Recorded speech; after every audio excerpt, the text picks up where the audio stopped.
Nouveau numéro de l'invité de l'économie. Aujourd'hui, nous allons à la rencontre de Monsieur Adjoualé Jérôme. Il est entrepreneur en Côte d'Ivoire. Bonjour à vous, Monsieur Jérôme. Merci, bonjour. Alors, quand on est jeune, on a fait ses études, qu'on a voulu se lancer dans le milieu professionnel. Dans votre cas, les choses n'ont pas été aussi faciles que ça. Non, les choses n'ont pas été faciles parce qu'après les études, je voulais travailler dans des institutions, mais malheureusement, j'ai connu des déboires. J'ai déposé des CV comme tout jeune. Malheureusement, la suite n'a pas été ce que j'aurais escompté. Alors, j'ai voulu me prendre en charge et ça fait que je me suis lancé dans l'entrepreneuriat. Vous avez dit que vous avez déposé des CV comme cela se fait hein, quand on a fini ses études. Combien de temps vous êtes passé par cette étape-là? Qu'est-ce que ça a donné? Quels sont les résultats que vous en avez tirés? Oh, je veux dire, ça a mis un peu de temps, mais les CV n'ont rien donné. C'est-à-dire, l'embauche directe auprès des institutions, auprès d'une entreprise, n'a vraiment rien donné. Je me souviens, à l'époque, je vais raconter cette histoire. J'avais déposé un CV dans une entreprise où on m'avait demandé de venir faire un test. J'étais convoqué avec 50 personnes aussi. On était environ 60 personnes pour le test. Et au final, on n'était resté que deux pour l'entretien final. Et au cours de cet entretien final, c'est un mauvais souvenir pour moi, il faut que je le dise. À la fin de l'entretien, le directeur général, le directeur financier, le directeur commercial, le directeur des ressources humaines m'ont appelé, m'ont félicité pour ma prestation et m'ont invité sur la même table que pour déjeuner. Après le déjeuner, ils m'ont dit, bon écoute, monsieur, vous allez travailler avec nous pour tel poste de responsabilité, ce que j'ai accepté. Et j'attendais tranquillement que je vienne signer le contrat le lendemain. Malheureusement, ce contrat n'a pas pu être signé. Et j'ai été dessus. Et à partir de ce moment, je me suis dit, bon, au lieu de travailler pour une entreprise, c'était mieux que moi, mais je créais une entreprise. Et c'est comme ça que je me suis lancé dans l'entrepreneuriat. Alors, les débuts, comment ont-ils été?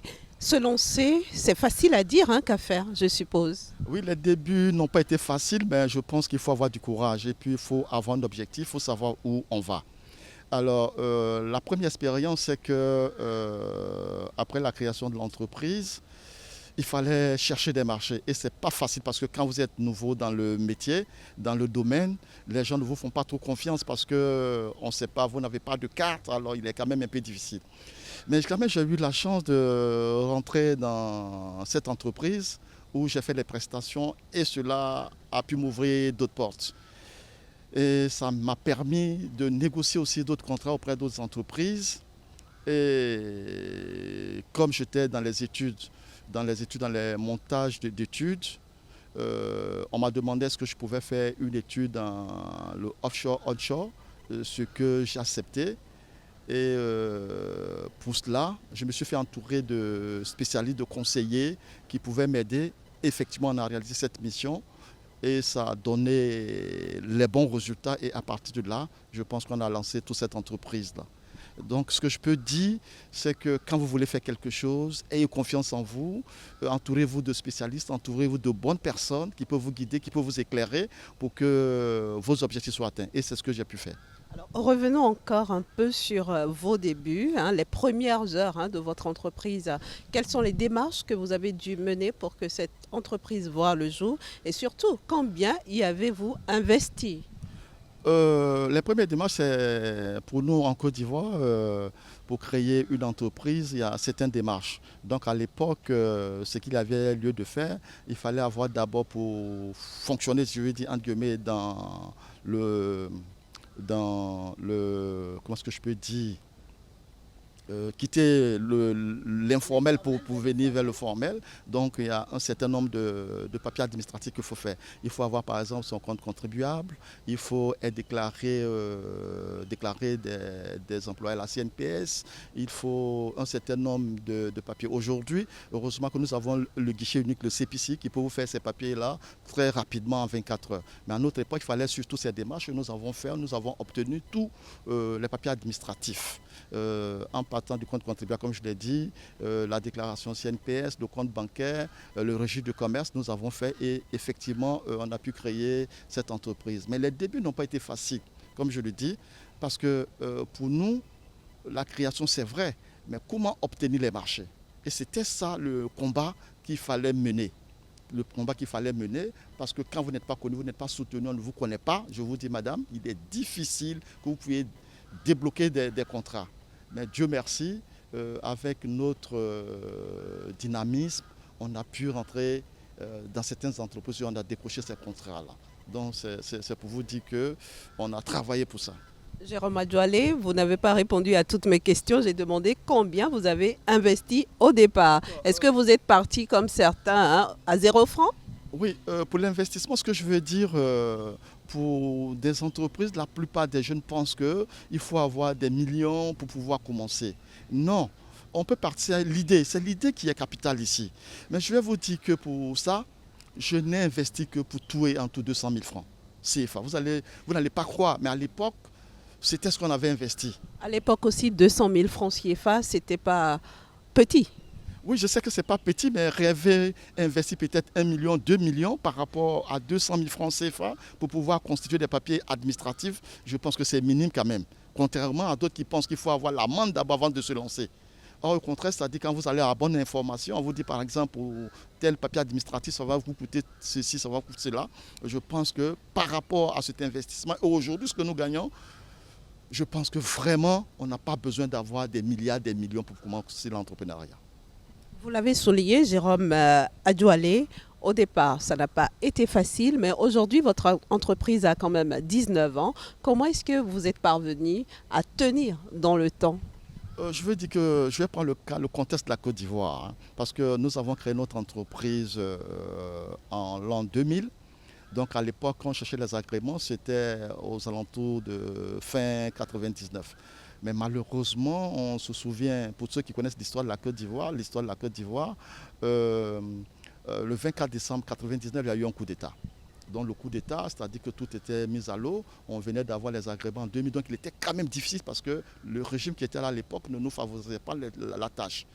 Et en plus, quand les choses ont commencé à aller, à partir de 2002, il y a eu encore un second coup d'État et on vivait dans cette crise.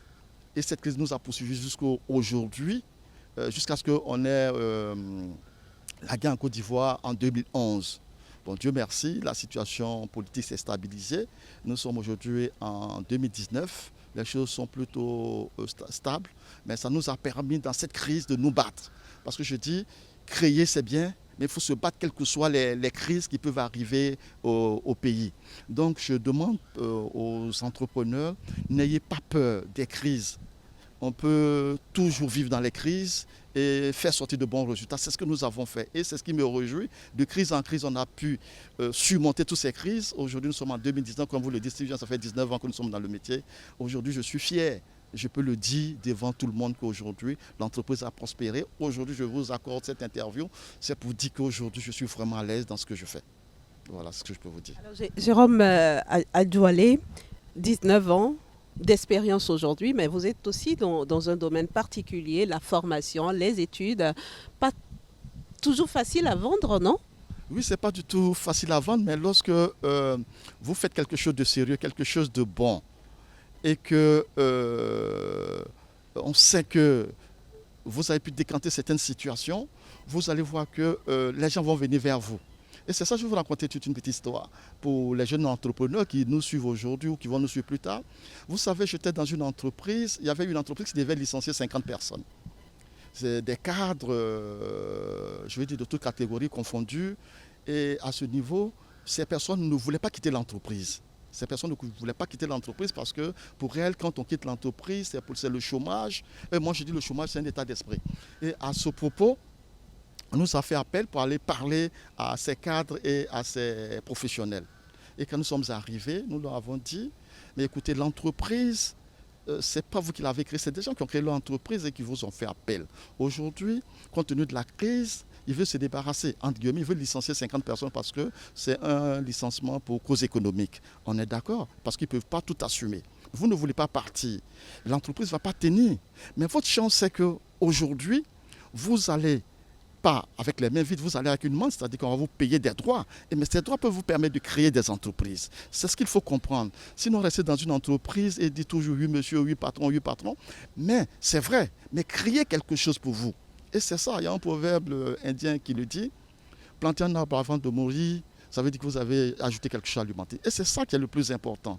Et quand nous sommes partis, nous avons vu ces personnes, nous avons discuté avec les personnes, on leur a parlé de l'entrepreneuriat, on leur a parlé de ce qu'ils pouvaient gagner avec cet argent qu'ils ont. Parce qu'aujourd'hui, il y a des gens qui sont dans cette Côte d'Ivoire, qui ne demandent qu'au Seigneur ou à Dieu, si je pouvais avoir 200 000, 300 000 francs, 1 million, j'allais transformer toute cette vie-là.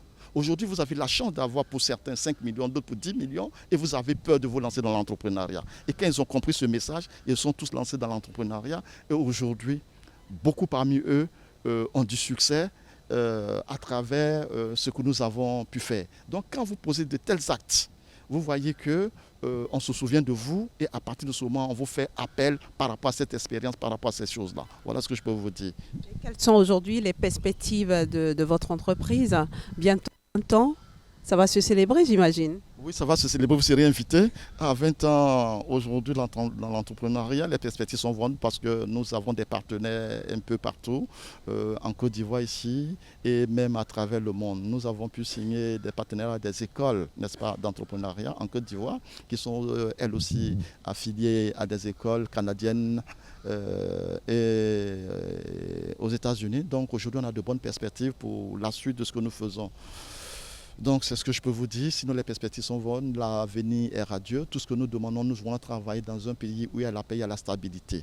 C'est vrai que quelquefois en Côte d'Ivoire, avec ce que nous assistons au niveau politique, ça nous gêne un peu, mais je pense que la situation est stable et on a bon espoir que les choses vont toujours avancer pour les générations à venir. Alors, Jérôme Adjoualé, si l'un des nombreux CV que vous aviez déposés un peu partout à vos débuts avait donné un résultat positif, est-ce que vous auriez eu le même parcours? Est-ce que vous auriez continué à travailler pour quelqu'un ou quoi qu'il en soit, vous vous serez mis à votre propre compte?